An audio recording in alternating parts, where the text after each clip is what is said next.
Shalom, shalom, shalom, bien-aimés dans les Seigneurs, shalom. C'est votre frère, le pasteur Alaïloula. Bien-aimés, par la joie de l'Éternel, nous sommes revenus encore aujourd'hui pour toujours vous annoncer, bien-aimés, le mystère caché de tout le temps. Mais avec la joie que le Seigneur nous a donnée ce soir, mais nous sommes toujours dans notre émission, le rôle du ministère. Mais parce que nous croyons, bien-aimés, que le ministère a un grand rôle. Mais j'ai toujours dit dans toutes mes émissions, bien-aimés, que le ministère ne peut jamais être un objet de scandale. Oui, bien-aimés, nous avons vu beaucoup de choses ces derniers temps. Pour expliquer que, bien-aimés, il y a des choses que les enfants de Dieu sont vraiment déçus à cause du comportement des hommes et des dieux, à cause du comportement des églises. Et beaucoup de gens ne veulent plus prier à cause de ça.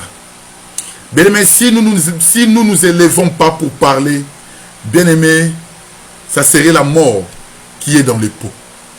Pour expliquer au peuple de Dieu, bien-aimés, que le ministère a un grand rôle.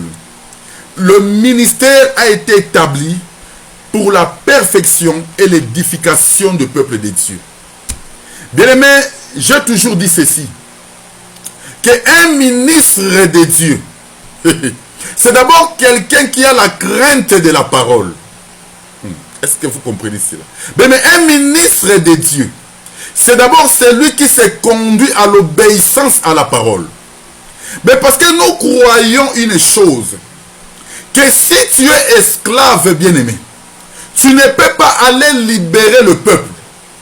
Parce qu'un esclave, c'est celui qui est dans la prison. Un esclave, c'est celui qui est dans le péché. Mais si tu es dans le péché, comment tu peux avoir la capacité de pouvoir aller libérer le peuple de Dieu? C'est pour cela que nous voyons beaucoup de scandales, bien-aimés. Mais je voulais dire une chose au peuple de Dieu. Ne soyez pas découragés à ce que vous voyez. Car nous avançons et nous sommes déjà au temps de la fin où les Écritures doivent avoir son accomplissement. Bien-aimé, à toi qui es fatigué, à toi qui es découragé, ne te décourage pas. Parce que le Seigneur Jésus nous a enseigné par l'enseignement de l'ivraie et les blés, pour dire que s'il y a l'ivraie, il y a aussi les blés. Mais s'il y a la bonne sémence, il y a aussi la mauvaise sémence. Mais c'est à vous, les enfants de Dieu, que le Seigneur vous a donné aussi l'intelligence pour pouvoir voir quelle est la bonne sémence et quelle est la mauvaise sémence. Oui, bien-aimé, je t'encourage encore, toi qui es fatigué, ne te décourage pas à ce que tu vois sur Internet, partout sur la télé, le dérive que vous voyez, que ça ne vous décourage pas. Bien-aimé, parce que nous croyons que la parole de Dieu, c'est une vie. La parole de Dieu, c'est une nature. La parole de Dieu, c'est ce qu'un homme doit vivre dans toute la vie quotidienne. Bien-aimés, nous commençons notre émission toujours dans le livre d'Éphésiens, chapitre 4. Nous le lisons au nom du Seigneur Jésus-Christ. La Bible nous dit ceci. Mais à chacun de nous, la grâce a été donnée selon la mesure des dons de Christ. C'est pourquoi il est dit, étant monté dans les hauteurs, et il a emmené des captifs, et il a fait des dons aux hommes. Or, que signifie il est monté, sinon qu'il est aussi descendu dans les régions inférieures de la terre? Celui qui est descendu, c'est le même qui est monté au-dessus de tous les cieux, afin de remplir toutes choses. Et il a donné les uns comme apôtres, les autres comme prophètes, les autres comme évangélistes, les autres comme pasteurs et docteurs, pour la perfectionnement des saints, en vue de l'œuvre du ministère et de l'édification du corps de Christ, jusqu'à ce que nous soyons tous parvenus à l'unité de la foi et de la connaissance des fils de Dieu, à l'état homme fait, à la mesure de la stature parfaite de Christ. Bien-aimés dans le Seigneur, Comme nous avons toujours dit dans toutes nos vidéos, que le ministère, ce n'est pas d'abord des titres.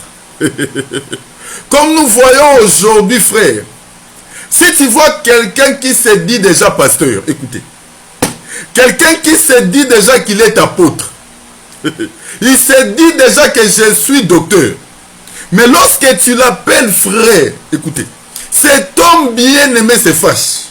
Parce que pour lui, il croit que être pasteur, c'est différent d'être un frère. Pour t'expliquer, mon bien-aimé, qu'avant d'avoir le don, écoutez, nous sommes d'abord tous des frères. C'est pour cela que nous n'avons pas peur de nous appeler des frères. Parce que nous croyons, bien-aimé, que le ministère, bien-aimé, c'est un don. Le ministère, c'est une grâce que le Seigneur t'accorde pour pouvoir enseigner ton peuple. Bien-aimé, le ministère, ce n'est pas des titres. Comme les gens aiment bien les titres. Vous voyez, aujourd'hui, nous avons des archibishops. Nous avons des bishops. Nous avons des archibishops. Parce que les gens veulent se faire grands. Est-ce que vous comprenez cela? Bien-aimé, mais nous croyons. Tu peux venir quelque part. Tu ne dis rien. Mais il suffit que tu te lèves à parler. Lorsque tu vas ouvrir ta bouche, frère, les oracles de Dieu vont sortir. Le peuple qui seront là vont voir directement que celui-ci, il a un don. Mais ce n'est pas des titres qui te fait serviteur de Dieu. Ce n'est pas des titres, frère. Mais c'est la grâce que le Seigneur t'a donnée. C'est ce qui fait que tu puisses être un serviteur. C'est pour cela, bien-aimé, aujourd'hui, il y a beaucoup de dérives à cause de ces choses-là. Oui, bien-aimé, remarquez une chose. Il y a eu un homme qui était... Donc, il y a eu un homme dans la Bible qui s'appelait le Nick éthiopien. Lorsque vous lisez dans le livre des Actes des Apôtres, la Bible nous dit que cet homme était venu à Jérusalem pour adorer. Mais lorsqu'il retournait dans son pays, il était en train de lire le livre du prophète Ésaïe. Mais cet homme lisait. Cet homme était en train de lire. Mais il ne comprenait pas ce qui était écrit. Oui, bien aimé, je vais te dire aujourd'hui une chose. Si tout le monde, frère, avait la capacité de lire et de comprendre, le Seigneur n'aurait jamais établi le ministère. Parce que le ministère, frère, écoutez, le rôle du ministère, c'est de prendre les choses qui est cachées. C'est de prendre les choses qui est scellées, afin de pouvoir l'exposer au peuple. Pour que le peuple qui est dans le ténèbre puisse recevoir la lumière des choses qui sont cachées. Mais regardez cet homme. Il lisait la prophétie. Mais il ne comprenait rien. Frère, c'est pour cela que nous disons, tu peux lire la Bible. Tu peux même t'en acheter plusieurs. Mais si le Seigneur ne te donne pas la capacité de pouvoir comprendre ce qui est écrit, mais tu seras quelqu'un qui est en train de lire que les lettres et tu ne vas rien comprendre. Mais pour que tu puisses avoir les yeux ouverts, il faut que le Seigneur t'accorde le don. C'est ça, nous disons que le ministère a un grand rôle. Mais le Seigneur doit déplacer Philippe pour la ramener là où était le Nick éthiopien. Il pose la question à l'eunuque. Comprends-tu ce que tu lis? Oui, bien-aimé dans le Seigneur, c'est aussi la question que je te pose ce soir. Comprends-tu ce que tu lis? Bien-aimé, Philippe avait la capacité de pouvoir expliquer l'écriture à l'eunuque éthiopien. Lorsque l'eunuque a compris, mais c'est de qui le prophète est en train de parler, c'est de lui-même ou de quelqu'un d'autre. Le ministère, frère, a exposé l'explication de la parole pour que l'eunuque puisse recevoir la vie. Mais si tu lis les Écritures et que tu ne comprends pas, comprends que bien-aimé, tu es en train d'embrasser les ténèbres. Mais il faut que la lumière vienne pour pouvoir t'éclairer en ce que tu lis, pour que tu puisses avoir la vie. Mais vous allez remarquer le Nick éthiopien.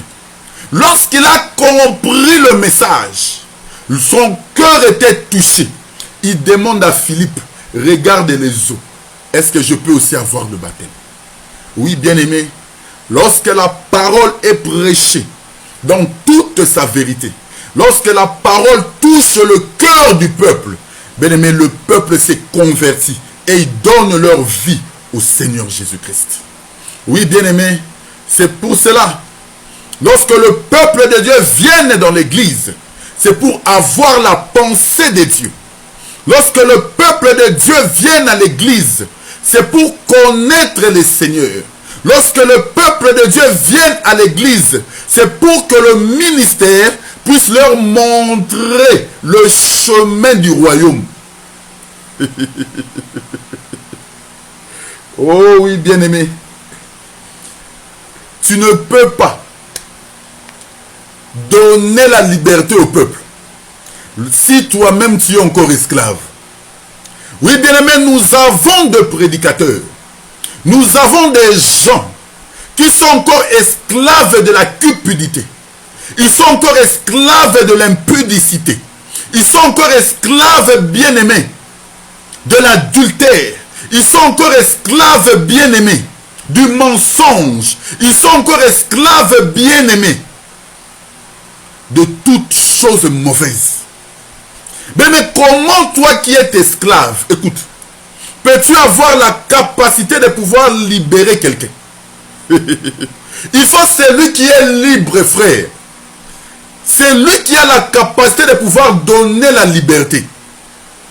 Mais nous étions esclaves parce que nous étions sous le péché d'Adam. Adam était un homme esclave parce qu'à cause du péché, tout le peuple ont péché. Comme le livre de Romains nous dit. Nous étions sous la malédiction du péché. Nous étions esclaves du péché. Mais il a fallu quelqu'un qui est libre. Oh oui, bien aimé. C'est pour cela que j'aime cet homme de Jésus. L'homme libre qui a la capacité de pouvoir nous libérer n'est que le Seigneur. Oh oui, bien aimé. C'est pour cela que nous étant les enfants de Dieu. Nous marchons aussi dans la liberté du Seigneur pour pouvoir accorder la paix au peuple de Dieu. Mais Christ nous a franchis de l'esclavage du péché. Christ nous a affranchis de la mort qui dominait sur nous pour que par son amour, nous puissions exposer la vérité au peuple de Dieu. Afin que le peuple qui est esclave puisse aussi avoir la liberté. Oui, bien-aimé, toi qui enseignes la parole, sache que ce n'est qu'un don. Toi qui enseignes la parole, c'est une grâce que le Seigneur t'a accordée pour pouvoir apporter la vie au peuple. Oui, bien-aimé, nous sommes toujours en train de marcher dans notre mission, le rôle du ministère, pour expliquer au peuple de Dieu que le ministère ne peut jamais être une occasion, donc un objet de scandale. Le ministère, c'est la vie que le Seigneur donne au peuple de Dieu, pour que le peuple bénéficie de cette grâce et que le peuple trouve le chemin de la vie éternelle. Bien-aimés, je commence mon émission aujourd'hui pour vous expliquer une chose. Nous sommes toujours dans le livre de Genèse. Prenez votre Bible avec moi. Nous allons essayer de marcher petit à petit. Si le Seigneur nous fait grâce, nous allons terminer la pensée. Mais si le temps est vraiment avancé, nous allons faire une autre émission pour votre édification. Je suis dans le livre de Genèse. Prenez vos Bibles avec moi. Genèse chapitre 12. Genèse chapitre 12. La Bible nous dit ceci. Je le lis au nom du Seigneur Jésus-Christ. La Bible nous dit ceci. L'Éternel dit à Abraham, va-t'en de ton pays, de ta patrie et de la maison de ton père, dans le pays que je te montrerai. Je ferai de toi une grande nation et je te bénirai. Je rendrai ton nom grand et tu seras une source de bénédiction. Je bénirai ceux qui te béniront et je maudirai ceux qui te maudiront. Et toutes les familles de la terre seront bénies en toi. Oui, bien-aimés, nous voyons l'histoire d'un homme qu'on appelle Abraham. Bien-aimé, Abraham a reçu le message de Dieu. L'Éternel apparut à Abraham dans le pays de Chaldée. Il dit à Abraham, quitte ta patrie, va dans un pays où je te montrerai. Oui, bien-aimé, nous nous sommes posé beaucoup de questions pour dire pourquoi le Seigneur a voulu se présenter à un homme qui était Abraham. C'est pour savoir, bien-aimé, une chose, que l'histoire d'Abraham doit nous parler de Dieu lui-même.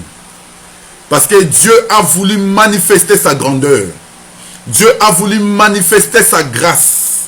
Dieu a voulu manifester sa force à un homme qu'on appelait Abraham. Mais vous allez remarquer une chose.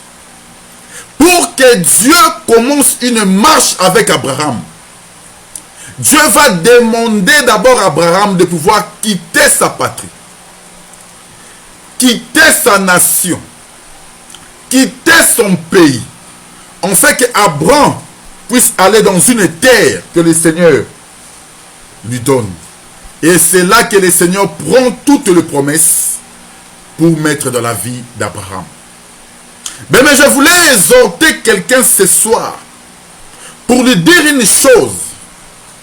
Mais tu ne peux pas commencer une marche avec Dieu. Écoute, si tu n'abandonnes pas encore ta patrie, mais tu ne peux pas commencer une marche avec Dieu. Écoute, si tu n'abandonnes pas encore ton pays, mais Dieu que nous prions, c'est un Dieu de principe. Écoute, le Dieu que nous prions, c'est un Dieu de principe. C'est un Dieu qui marche avec le peuple, avec son abondance et sa grâce.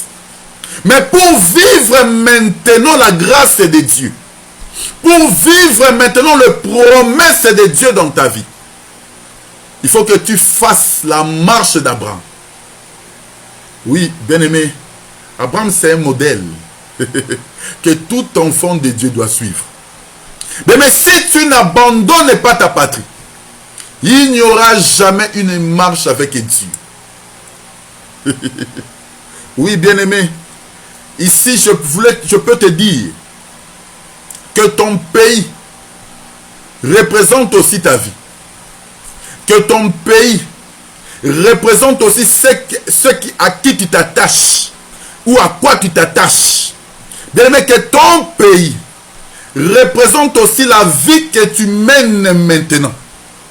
Pour te dire une chose, que si tu n'abandonnes pas ta vie, si tu n'abandonnes pas le péché, si tu n'abandonnes pas la convoitise, écoute-moi, si tu n'abandonnes pas le mensonge, si tu n'abandonnes pas la prostitution, si tu n'abandonnes pas l'adultère, oui, bien-aimé, parce que nous avons des gens, écoute, ils sont mariés, mais ils sont adultères. Oh oui, bien-aimé, laisse-moi te dire, toi qui vis une vie de péché, sache-le que les adultères n'hériteront pas le royaume. Mais nous avons beaucoup de sortes de chrétiens aujourd'hui. Nous avons beaucoup de sortes de gens qui viennent à l'église, mais ils n'abandonnent jamais leur vie au Seigneur. Oh oui, bien-aimé. Je voulais te dire, toi qui me suis ce soir, si tu n'abandonnes pas ton pays, sache que la marche avec Dieu ne peut jamais commencer. Il faut d'abord que nous voyons en toi l'abandon, la conversion totale. L'homme qui abandonne le péché, c'est cet homme-là que Dieu va commencer une marche avec lui. Oh oui, bien-aimé. Il y a des gens qui viennent jeudi ici à l'église, mais avec leur ancienne vie. Bien-aimé, tu étais adultère, mais tu viens à l'église, tu restes adultère. Tu es dans le mensonge. Mais tu es à l'église, tu restes dans le mensonge. Oh oui, bien-aimé. Je voulais te dire, il faut que ta vie change. Il faut que l'ancienne vie tombe. Il faut que la mauvaise vie tombe. Pour que le Seigneur maintenant puisse commencer la nouvelle marche avec toi.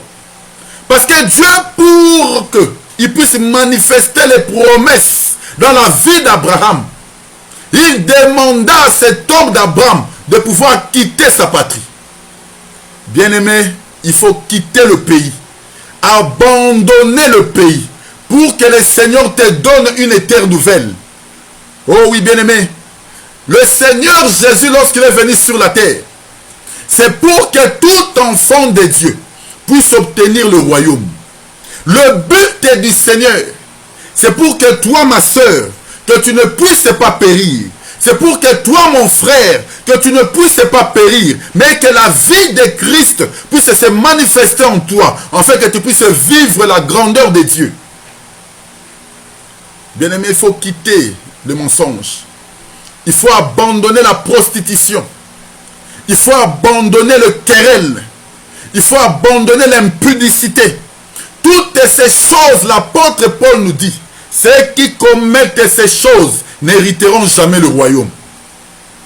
Oui, bien-aimé, toi qui vis encore une vie de péché, sache-le que le royaume est fermé pour toi. Mais toi qui vis encore une vie de péché, sache que le royaume est fermé et que tu ne verras jamais la grandeur de Dieu. C'est pour cela, frère, écoute, vous allez remarquer une chose. Il y a des gens qui prient aujourd'hui. Il y a des gens qui disent que moi je sers Dieu. Il y a des gens qui disent que moi je suis attaché à la parole. Mais ils ne voient pas la grandeur de Dieu dans leur vie. Mais ils ne se posent même pas de questions. Oh Seigneur, pourquoi cela? Bien-aimé, je voulais te dire ce soir, c'est que le Seigneur n'aime pas, c'est le péché. Mais le péché t'éloigne de la face de Dieu. Mais le péché te ferme la porte. Mais le péché fait à ce que le Seigneur cache sa face devant toi. Prenons une écriture. Je suis dans le livre de Ésaïe. Souffre avec moi. Je vais trouver l'écriture. Je suis dans le livre d'Ésaïe.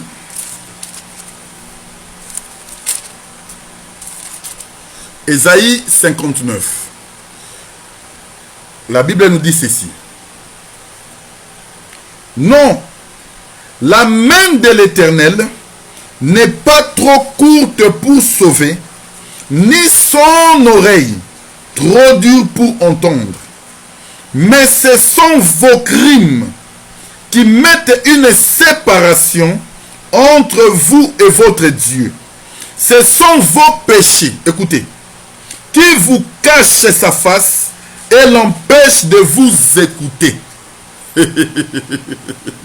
J'aime ça. J'aime ça bien. Le prophète Ésaïe nous dit ceci. Ce sont vos crimes, ce sont vos péchés qui vous cachent la face de Dieu. Mais un enfant de Dieu, écoute, qui vit une vie de péché, sache que la face de Dieu est cachée devant nous. C'est pour ça que vous verrez des gens dans l'église, des années, leur situation ne change pas. Des années dans des églises.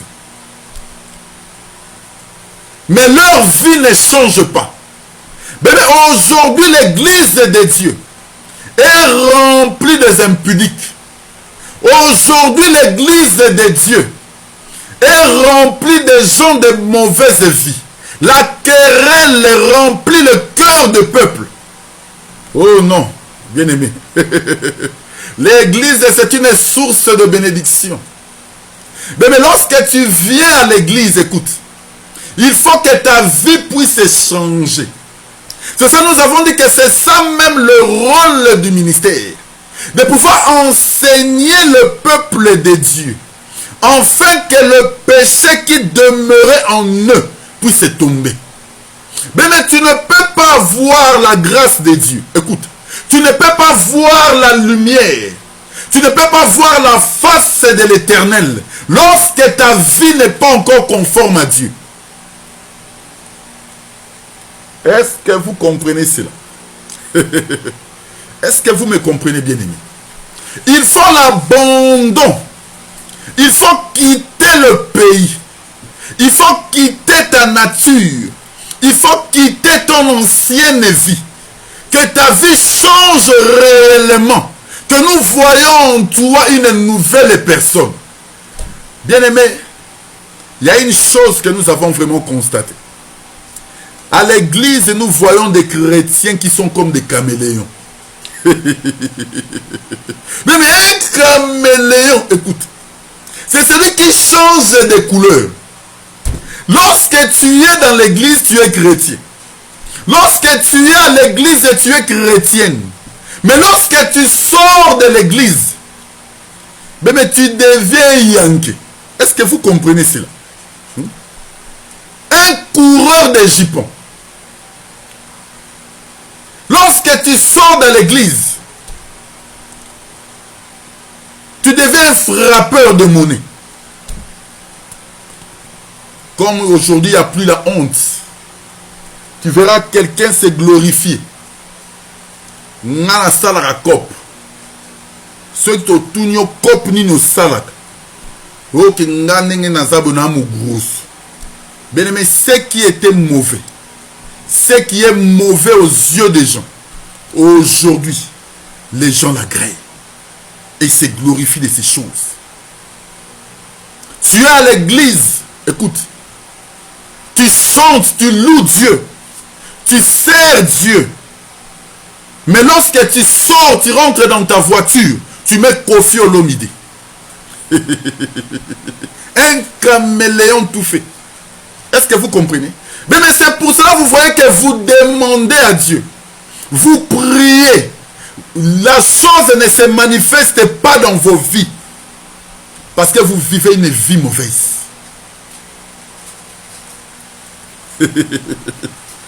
Est-ce que vous comprenez cela?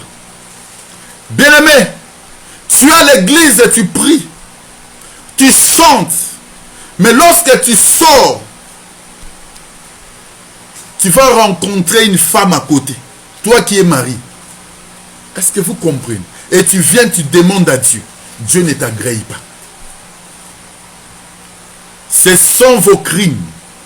Ce sont vos péchés qui vous cachent la face de Dieu. Mais il faut que nous puissions avoir la vie de Christ en nous. Il faut que la vie du Seigneur puisse se manifester en nous. Que nous puissions être de vrais chrétiens qui servent le Seigneur dans la crainte et dans l'abondance de Dieu. De chrétiens convertis. Les chrétiens qui sentent une odeur de la vie pour ceux qui le regardent. Oh bien-aimé, vous allez remarquer une chose. Jacob, pour avoir la bénédiction, lorsqu'il rentre dans la chambre d'Isaac, malgré que Jacob, écoutez, avait porté l'habit d'Ésaü, malgré que Jacob, Rebecca avait tué l'animal, il a couvert son cou et ses mains. Mais pour que Isaac puisse bénir Jacob, il déclara une chose.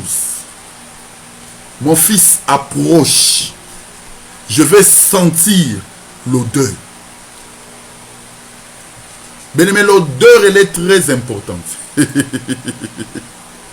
C'est l'enseignement que nous sommes en train de donner à l'église de Jésus-Christ. Vous tous qui n'avez pas d'endroit pour prier, nous vous invitons à l'église de Jésus-Christ. C'est l'enseignement que nous sommes en train de donner sur le champ béni. Mais comme nous sommes dans le rôle du ministère, nous donnons quelques points afin que la bénédiction soit aussi donnée au peuple. Remarquez une chose, frère.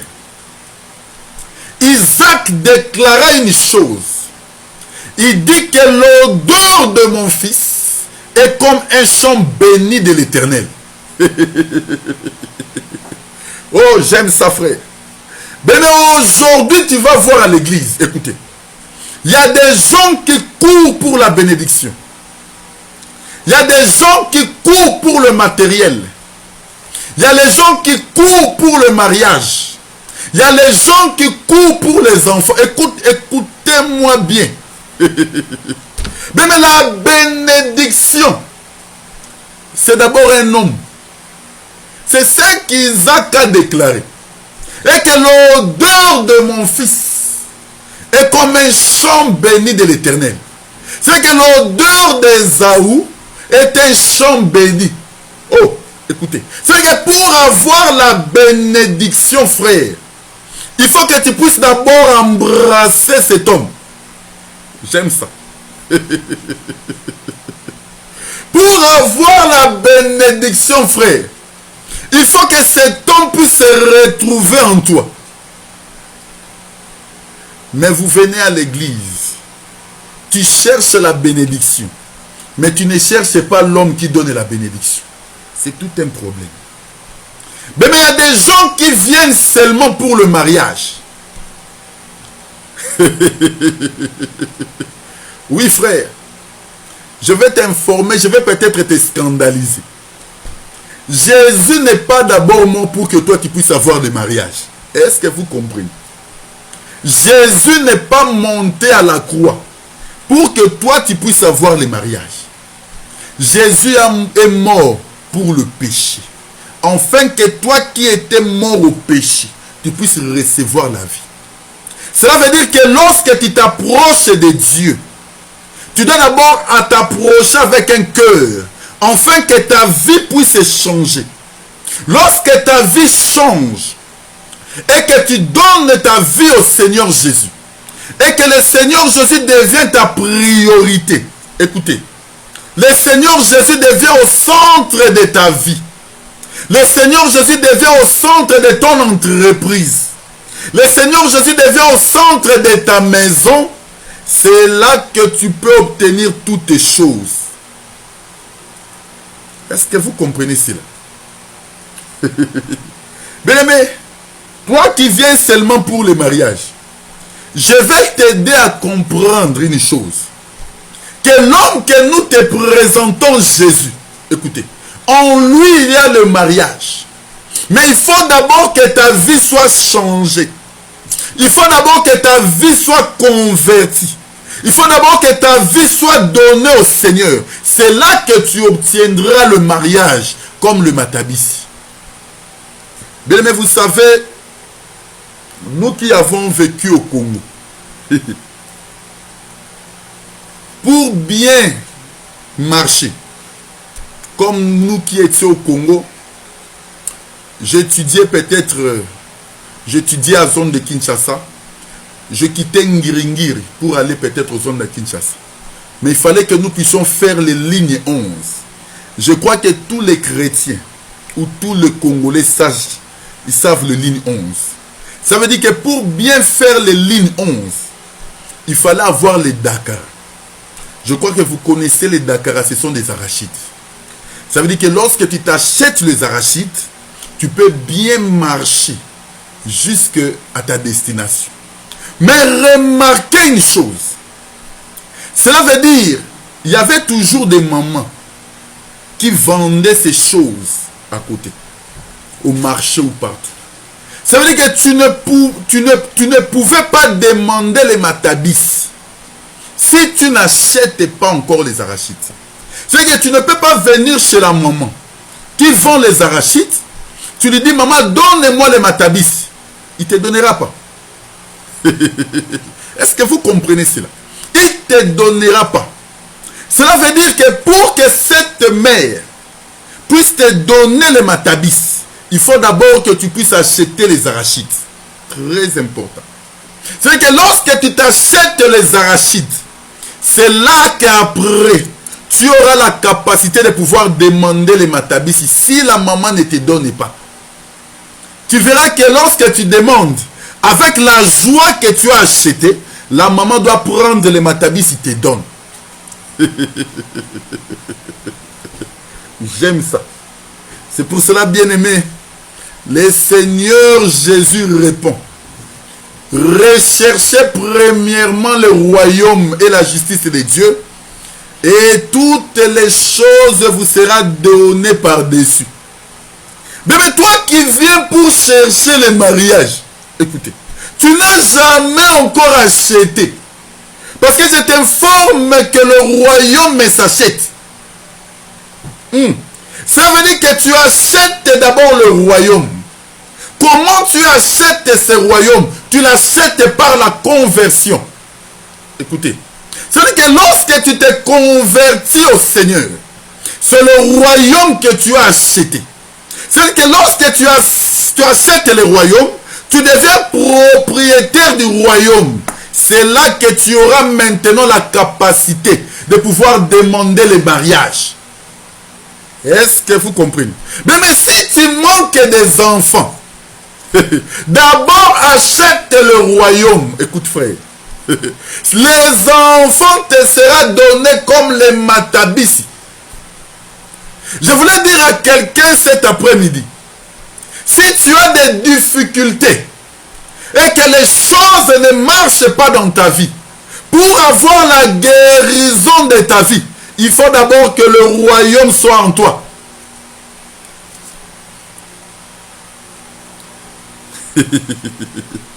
Oui, bien-aimé, le Dieu que nous prions, c'est un Dieu de préceptes et de commandements. Remarquez une chose avec Israël. Vous allez comprendre une chose. Que pour que l'Éternel puisse commencer une marche avec Israël, il a fallu d'abord que le Seigneur puisse tirer Israël de l'Égypte. Un peuple esclave. Un peuple qui était sous l'autorité de Pharaon. Un peuple qui était sous la domination de Pharaon. Le Seigneur ne pouvait jamais commencer une marche avec Israël. Est-ce que vous comprenez cela? Mais pour que Dieu commence la marche avec Israël, il devait d'abord libérer le peuple de la servitude. Libérer le peuple de la condamnation. Libérer le peuple de la malédiction.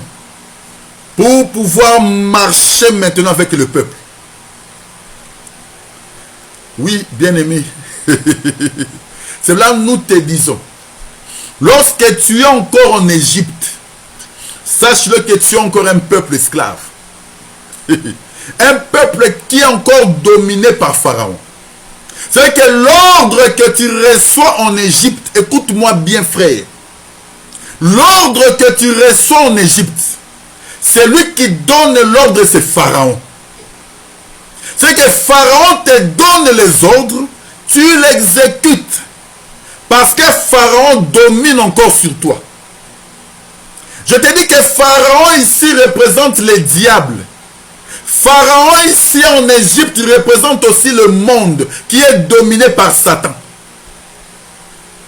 Nous disons que le monde est dominé par Satan. Parce que le Seigneur lui-même nous le dit. Lorsque vous lisez la Bible dans le livre de Matthieu chapitre 4. Lorsque le diable est venu pour tenter Jésus. Il a dit: agenouille-toi et adore-moi. Je te donnerai toutes ces choses. Parce qu'il m'a été donné. Le Seigneur Jésus n'a pas renié que le monde lui a été donné. Oui, frère, le monde est dominé par Satan. C'est pour cela, lorsque tu es encore en Égypte, tu vis encore en Égypte, c'est que c'est lui qui domine sur toi. C'est Pharaon. Parce que Pharaon est l'image parfaite du diable qui domine en Égypte. C'est pour cela que vous allez remarquer une chose. Que l'Éternel, pour commencer la marche avec Israël, il devait d'abord tirer Israël de l'Égypte. C'est ça la marche d'Abraham. Pour que Dieu commence la marche avec Abraham, il doit le faire sortir des Charans. Est-ce que vous comprenez cela? C'est lorsque tu sors, c'est là maintenant que l'Éternel peut commencer une marche. Écoutez, mais lorsqu'Israël sort, marche dans le désert, ils arrivent à l'Exode chapitre 17. Dieu doit appeler Moïse au-dessus de la montagne pour que Moïse reçoive la loi pour pouvoir donner au peuple. Très important, frère. Bien-aimé, Dieu donne la loi à Israël pour que Israël soit confondu avec des autres nations. Dieu prend la loi, il donne à Israël, afin que Israël marche avec le commandement et la loi de Dieu pour se différencier des autres nations qui les entouraient. Oui, bien-aimé, sache-le une chose, sache-le aujourd'hui, que lorsque le Seigneur te tire de la mauvaise vie, le Seigneur te tire de la mort, le Seigneur te tire du monde, il doit maintenant prendre la parole pour que tu puisses marcher dans la parole, afin que tu sois différent des gens que nous voyons aujourd'hui. C'est pour cela, bien aimé, la crainte de l'Éternel, c'est le commencement de la sagesse. La crainte de l'Éternel, elle est très importante à la vie d'un enfant de Dieu. Mais la question il faut se poser, es-tu réellement sorti de l'Égypte? Es-tu réellement sorti de l'Égypte? Parce qu'à l'Égypte, il y a Pharaon. Dans le désert, c'est Dieu maintenant qui conduit le peuple. Est-ce que vous comprenez cela? Ça veut dire que si nous te voyons, frère, tu te dis que tu es un chrétien, mais nous voyons encore la prostitution en toi. Nous voyons encore le vol en toi. Nous voyons encore le mensonge, la cupidité. Nous comprenons que tu es encore un Dieu. Mais ce Dieu, c'est Pharaon. Ça veut dire que tu n'es pas encore sorti. Tu es encore en Égypte. Parce que c'est lui qui donne la nourriture en Égypte, c'est Pharaon. Mais c'est lui qui donne la nourriture dans le désert, c'est Dieu. Oh, j'aime ce Dieu. Oh oui, bien aimé, j'aime cet homme. Parce que lorsque j'ai rencontré cet homme, frère, ma vie a changé. Oui. Lorsque j'ai rencontré cet homme, je peux dire, je peux témoigner que je ne suis plus la personne que les gens connaissaient. Lorsque j'ai rencontré cet homme, mais tout ce qui était pour moi de gain, de la valeur, je les ai abandonnés.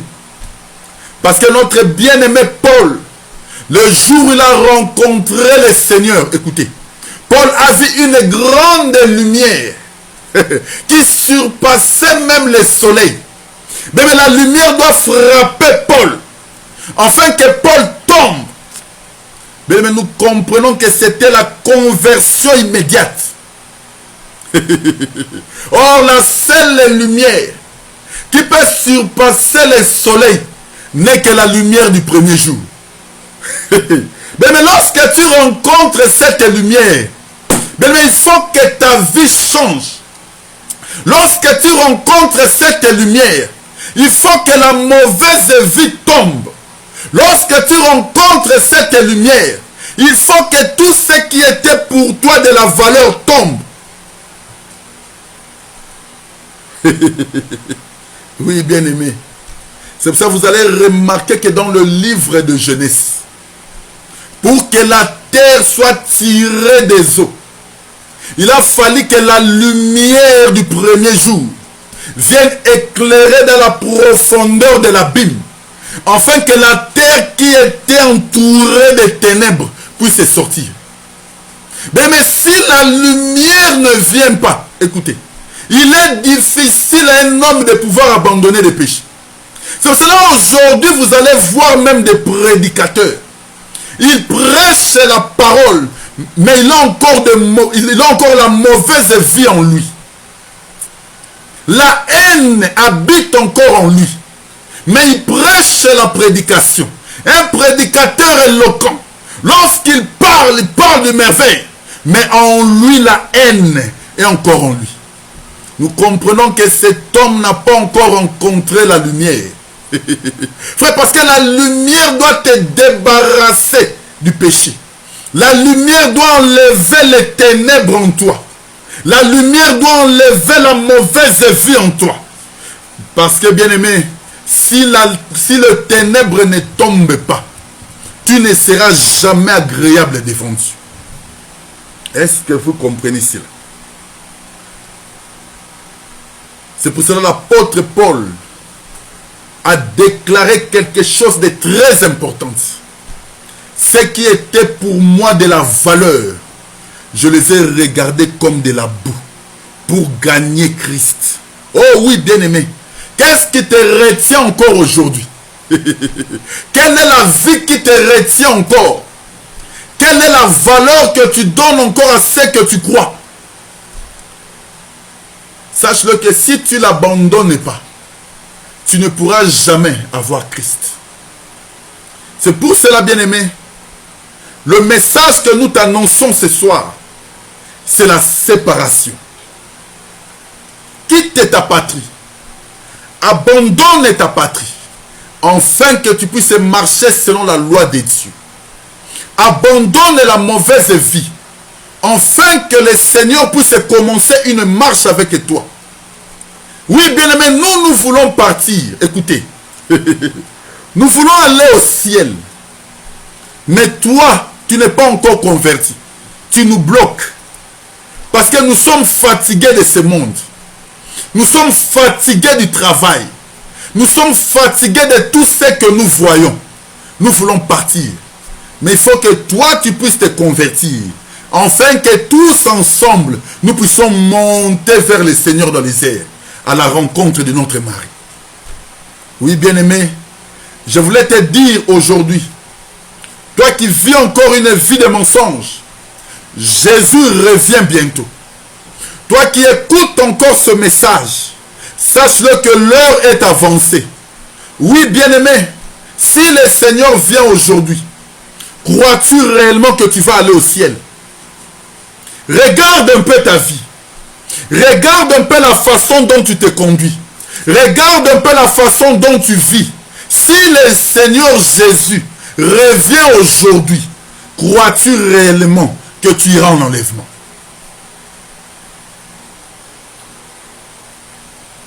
Bien aimé, parce que la Bible nous dit, la parole de Dieu est comme un miroir. Vous savez, nous avons toujours dit, écoutez, une bonne femme, c'est celui qui ne manque jamais les miroirs. Parce que la femme, écoutez, elle préfère regarder tout le temps sa beauté. Vous savez, même nos mamans que nous avons, lorsqu'elles sortent, elles doivent toujours avoir le miroir dans leur sac. Pourquoi?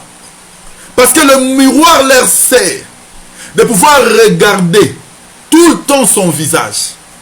De voir un peu si le poudre est un peu enlevé. Afin qu'ils puissent rajouter. Pour voir toujours si elle est toujours belle. Elle a besoin du miroir. Or, vous allez remarquer une chose. Lorsque le Seigneur dit à Moïse de construire le tabernacle, l'autel de rein, la cuve de rein, là où le sacrificateur s'est purifié, la Bible nous dit elle était fabriquée avec le miroir des femmes. C'est pour dire que dans le parvis, écoutez, doit avoir l'autel d'Holocauste, là où l'animal doit être brûlé. Il doit aussi avoir la cuve de rein, là où le sacrificateur doit se purifier. Pour expliquer une chose ici, lorsque tu es sacrifié, ça veut dire que l'abandon du péché, tu es converti dans le Seigneur. Il faut maintenant que le miroir, l'eau de la cuve puisse te purifier.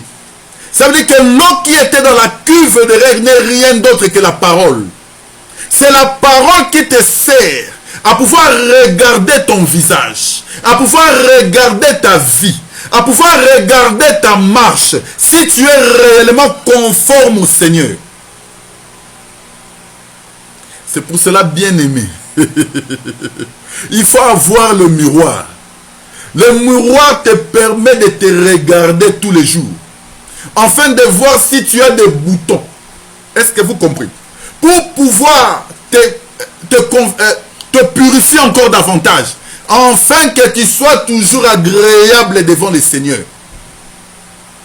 Le miroir, elle est très importante pour regarder ta beauté. Bien-aimé, parce que si tu n'as pas de beauté, écoutez, elle te sera difficile que le Seigneur puisse t'agréer. Là, je suis en train de parler de notre sœur Esther. Vous allez voir qu'Esther, qui était dans la maison des femmes, les eunuques devaient prescrire pour Esther le soin des toilettes, pour qu'Esther soit belle. Oui, bien aimé, la beauté, elle est très importante. Or, la beauté d'une femme, tu la reçois que par l'enseignement. C'est que c'est l'enseignement qui te purifie. C'est l'enseignement qui te lave. C'est l'enseignement qui te donne la beauté. Afin que lorsque le Seigneur viendra, qu'il te trouve et tu es belle. C'est la beauté d'Esther qui a fait que le roi Assyrus puisse la griller, puisse l'aimer. Oui, bien-aimé, c'est pour ça que nous te disons que tu dois quitter ton pays ce soir. Abandonner la mauvaise vie. Abandonner le péché. Abandonner tout ce qui est pour toi une charge. Écoutez. Mais le péché, c'est une charge que tu portes. Mais seul le Seigneur a la capacité de te débarrasser de cette charge. Parce que lui-même le déclare. Venez en moi, vous tous qui êtes fatigués, et moi je vous donnerai du repos. Oh oui, bien-aimé. Il y a une chose ici. Le Seigneur déclare, venez en moi. Vous tous qui êtes fatigués. Cela veut dire que si tu n'es pas encore fatigué du péché, le Seigneur ne t'agréera pas. Tu ne trouveras pas le repos. Il faut que tu sois fatigué de la mauvaise vie.